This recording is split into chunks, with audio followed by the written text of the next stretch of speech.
আসসালামু আলাইকুম। আজকের নিউ আপডেট হলো ইরানের ভিতরে আমেরিকান সোলজার ঢুকছে প্রায় 7,000-এর উপরে। এখন ইরানের জনগণ তেদুরা সবাই নেমে গেছে মাঠে। এবার একটা যুদ্ধ হবে, স্থল অভিযান। স্থল অভিযানের লোক ইরানের পারবে না, কারণ ইরান হচ্ছে পাহাড় আর পাহাড়। সবাই ইরানের জন্য দোয়া করবেন।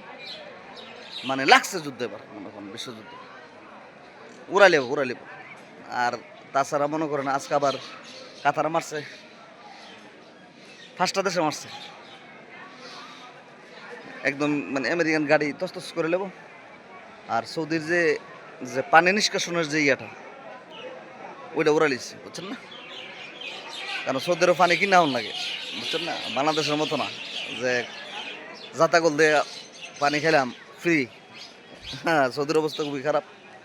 আর সৌদি গাদ্দারি করছে মাদার চোখ।